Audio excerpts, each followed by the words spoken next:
Hello and welcome back to Kim Reads as we continue with Tales from Under the Sea. Alana's Gardens.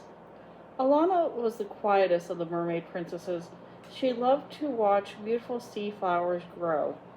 She took care of all the gardens around the sea palace and made everything so beautiful that King Triton often brought guests over just to admire her work.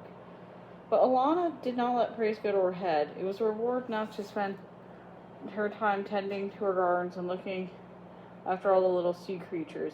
She fed minnows from the hands and freed fish caught in fishermen's nets.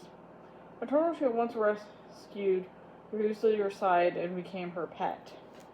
One day, as Alana was pulling weeds in the garden, Ursula rode up on a giant seahorse. "Get up quickly," she cried. "We have to hide. Ursula the sea witch has created a terrible tidal wave and it's rolling this way." Then Arista pulled Alana onto the seahorse, and off they rode at the edge of their father's kingdom.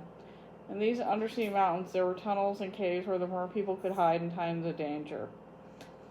Alana and Arista found the rest of the royal family and many other mer people already there. Within seconds the tidal waves hit. The mountains shook as powerful waves of water poured in the caves, knocking everyone into each other. Alana closed her eyes as rocks and seaweed flew past. Spirals of foam and bubbles were everywhere. The tidal wave roared on, and above all the noise, the mer people could hear the evil sound of Ursula's laughter.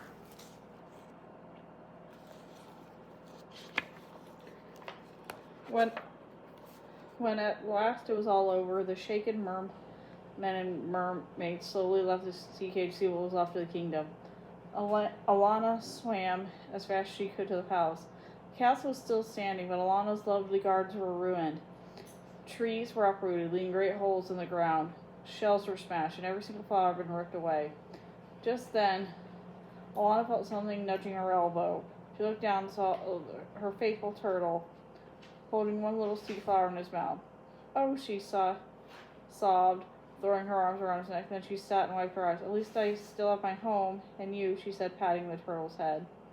All that day and well into the night, everyone in the kingdom worked to restore the land. There was so much to be done. Rocks had to be moved, fallen seaweed cleared away, and sand swept into neat piles. Alana forgot all about her gardens. She and the rest of the mer people slowly cleaned up. Finally, King Triton came over to Alana and took a heavy shell out of her hands. "Get some rest, daughter," he said, and gave her a kiss. Alana was too tired to argue, too tired to even return to the house. She soon fell asleep with a little batch of coral. When Alana woke up the next morning, she shook her head and rubbed her eyes, unable to believe she was dreaming. All her flowers were bloomed, trees swayed, and shells circled little flower beds. Her gardens were back, even more beautiful than before. Alana saw hundreds of fish, crabs, turtles, and dolphins hovering around her. "Did you?" she said, amazed by what she saw. "Yes," they nodded. Alana's sea friends had spent the night gathering plants, flowers, and trees from the farthest parts of the ocean to thank Alana for all the love and care she had always given them in their world.